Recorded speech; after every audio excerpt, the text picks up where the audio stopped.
Bonjour à tous, j'espère que vous allez bien. Aujourd'hui, une vidéo un peu dans le même style qu'on a fait sur le droit fiscal, mais cette fois-ci sur la finance d'entreprise. Avec toujours le même objectif, c'est-à-dire d'en faire le moins possible, donc minimiser ses efforts et avoir le plus de points possible le jour de l'épreuve, donc maximiser ses résultats. Donc pour ça, comme sur la dernière vidéo, d'ailleurs je vous invite à aller la regarder si le droit fiscal ça fait partie des épreuves que vous avez à passer cette année, on va aller regarder tout simplement le PDF que nous a fourni Compta Online. Donc un super PDF, voilà, on peut les remercier gentiment. Donc à l'intérieur de ce PDF, nous avons toutes les parties du programme récurrentes, c'est-à-dire qui tombent souvent au DCG. Pourquoi est-ce qu'elles sont récurrentes? Pourquoi est-ce qu'elles tombent souvent? Non pas parce que un beau matin, celui qui est en charge de la rédaction des épreuves de 2024 ou des autres années s'est dit tiens, cette année, j'ai envie de mettre ça. Non, non, ça se passe pas comme ça. Tout simplement parce que derrière, il y a des objectifs. L'objectif, c'est que la personne qui passe le DCG et qui ait son diplôme soit employable, soit embauchable et qu'elle soit performante en entreprise. Pour être performant en finance d'entreprise, il faut simplement connaître les bases ou connaître l'essentiel. Et l'essentiel, c'est quoi? Ça va être tout ce qui se passe dans un diagnostic financier, donc à l'établissement par exemple de ratio, de rentabilité, etc. On va aller voir après, il y a un second PDF qui est ultra intéressant aussi, et puis connaître évidemment tout ce qui va être projet d'investissement et puis la trésorerie. Donc quand on observe ce PDF, qu'est-ce qui nous saute aux yeux? Les couleurs. Voilà. Ils ont fait leur travail correctement chez Compta Online, on les remercie. C'est-à-dire que tout ce qui est en vert tombe souvent, tout ce qui est en jaune moyen et tout ce qui est en rouge, orange, pas trop souvent. Littéralement, ça veut dire que ce qui est en vert est essentiel, ce qui est en jaune un petit peu moins et ce qui est en orange rouge pas vraiment essentiel. Donc vous, quand vous révisez, moi, quand je révise, il faut focaliser son temps, son énergie, toutes les ressources mentales qui nous permettent de comprendre, il faut les diriger vers ce qui est en vert.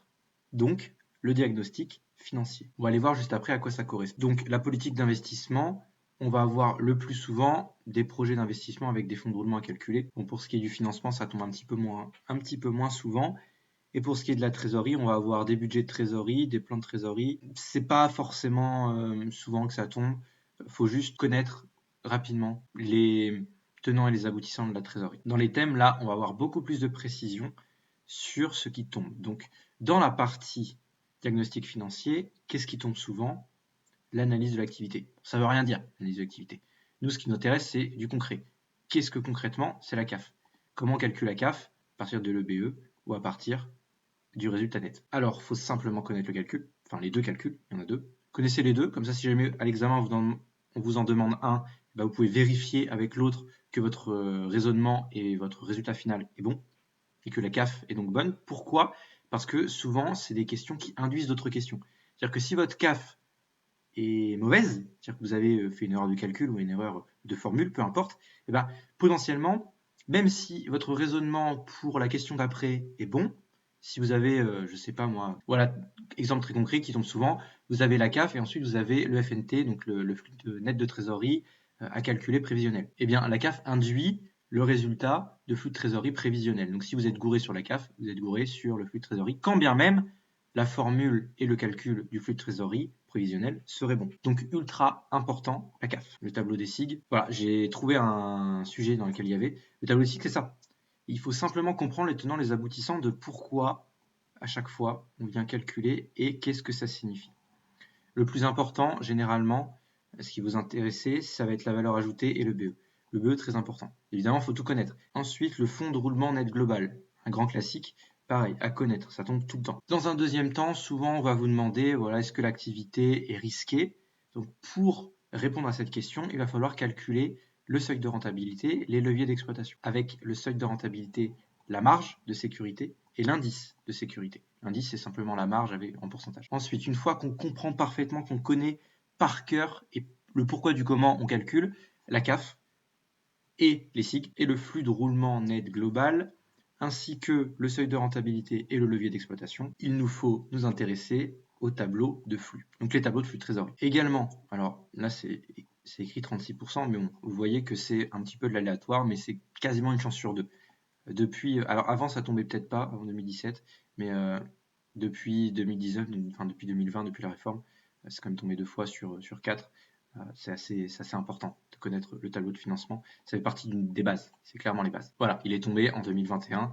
Vous avez ici un tableau de financement du PCG. N'oublie pas, ici, on calcule en brut et pas en net. Voilà. parce que j'ai fait l'erreur une fois. Ici, comprenez l'intérêt aussi d'établir un tableau de financement, que ce soit la partie 1, que ce soit également la partie 2, ou que ce soit la partie 1 et 2. Pourquoi est-ce qu'on vous demande et pourquoi on fait ça? Quel est l'intérêt? Vous avez des questions qui vont tomber, c'est quel est l'intérêt d'établir un tableau de financement en plus de ce qu'on a déjà fait avant? Donc là, vous avez une liste, tout simplement.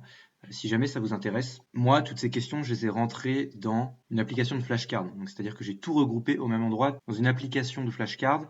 Donc, j'ai tout au même endroit, toutes les questions vont tomber avec évidemment les réponses, et souvent c'est sous forme de tirés, donc de premier, deuxième, troisième tiré, trois intérêts de X ou Y chose, du tableau de financement, du flux de trésorerie, etc. Donc si ça vous intéresse, il y a le lien en description, groupe WhatsApp, vous venez sur le groupe WhatsApp, vous me demandez si vous pouvez y avoir accès, moi je vous envoie le lien, il n'y a pas de souci, on est tous dans le même bateau, et l'objectif c'est qu'on maximise nos efforts ensemble pour maximiser nos résultats. Enfin, minimiser nos efforts pour maximiser nos résultats. C'est mieux dans ce sens-là. Ensuite, on revient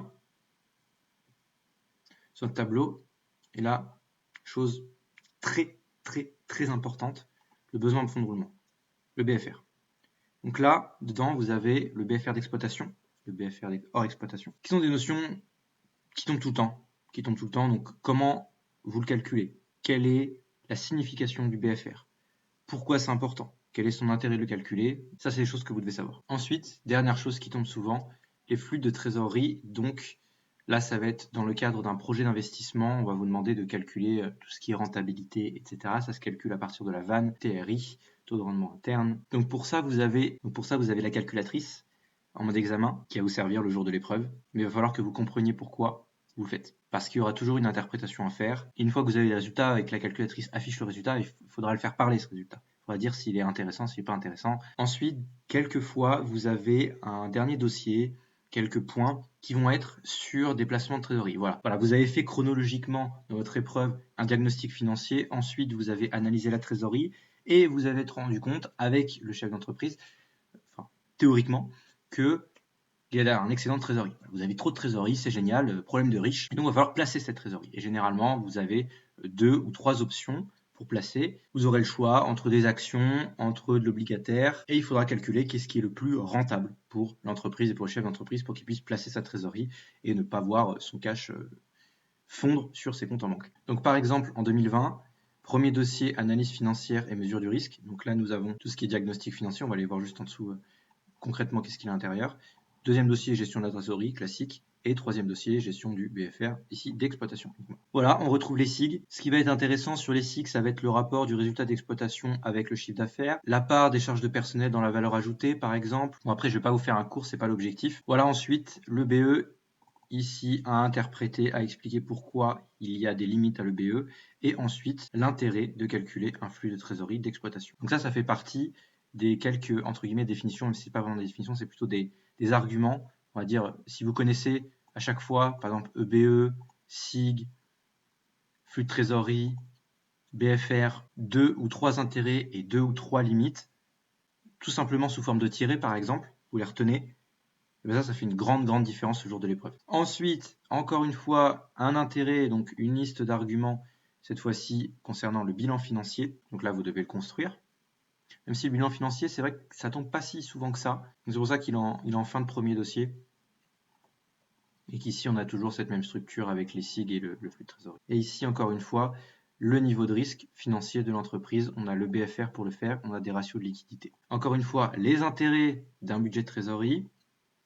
Ici, les étapes à suivre, ça arrive de temps en temps qu'on vous demande quelle est la procédure pour faire X ou Y chose. Encore une fois, c'est des tirés à prendre, un petit 1, petit 2, petit 3. En 3-4 étapes, généralement, c'est bâclé. Et puis, vous chopez les points.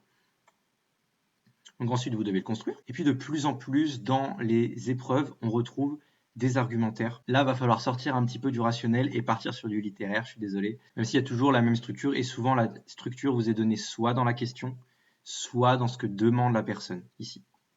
Donc vous reprenez ce que vous avez calculé, vous reprenez les lignes que vous avez par exemple dans le budget de trésorerie, et puis vous explicitez à chaque ligne une rapide interprétation et puis une conclusion après. La structure, elle est toujours donné dans les corrigés. Ensuite, pour le BFR, on retrouve encore les intérêts et les limites du BFR. Ici, il est normatif. Donc, vous devez le déterminer. Et ici, les impacts, pareil, ça revient à peu près au même des procédures. Voilà, vous avez les questions sur les intérêts et les limites, les procédures, et puis les impacts.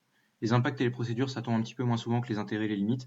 Donc, il faut au moins comprendre ce que au moins comprendre si vous voulez pas faire d'efforts pour apprendre par cœur, c'est pas forcément gênant, mais juste au moins comprenez les tenants et les aboutissants de chaque notion. Maintenant, on va voir sur le programme à peu près à quoi correspond chaque partie qui tombe souvent pour savoir à peu près combien de temps par rapport au programme on devrait y consacrer. Donc là, déjà, on se rend compte que sur un programme de 150 heures, il y a déjà 40 heures où on est quasiment sûr que ça tombe souvent, que ça tombe tout le temps même, que ça tombe tous les ans. Et en plus de ça, on est sûr d'aller récolter la moitié des points le jour de l'épreuve. Donc simplement avec moins d'un tiers du programme.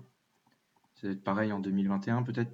On peut descendre des fois à 8 points, ça arrive. Ouais, d'un diagnostic financier, 11 points. Des fois, soyez pas surpris, ça arrive de descendre à 8, 9 points. Mais bon, 8, 9 points sur une épreuve de 20 points, on est d'accord que le ratio points et le ratio temps sur programme, il n'est pas forcément proportionnel. Donc sur la politique d'investissement, ici, il est écrit 40 heures. Dans la réalité, par exemple, le 2.1, il tombe rarement. Vous voyez, ici, la gestion du besoin de fonds de roulement, là, c'est un point essentiel du programme.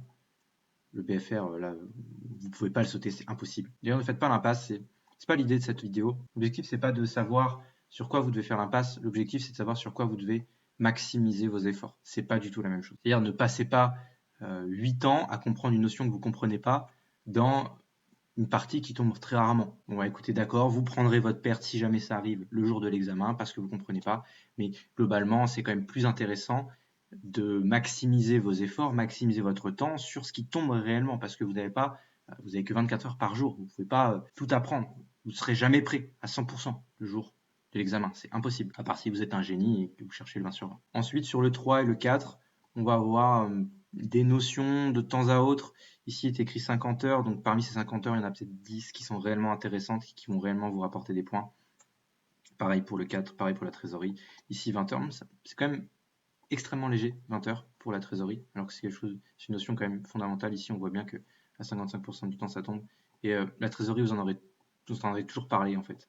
Peu importe le diagnostic financier ou dans la finance d'entreprise, généralement, la trésorerie, c'est le nerf de la guerre. Donc ici, même si elle n'était qu'à 10%, vous devez comprendre la trésorerie, c'est ultra important. J'espère que ça vous aura apporté de la valeur. N'oubliez pas le groupe en description si vous souhaitez échanger, partager ou tout simplement poser des questions à d'autres personnes ou à moi-même. J'y suis disponible et puis je vais partager également toutes mes stratégies pour pouvoir réussir ce diplôme haut la main sans pour autant ne plus avoir de vie.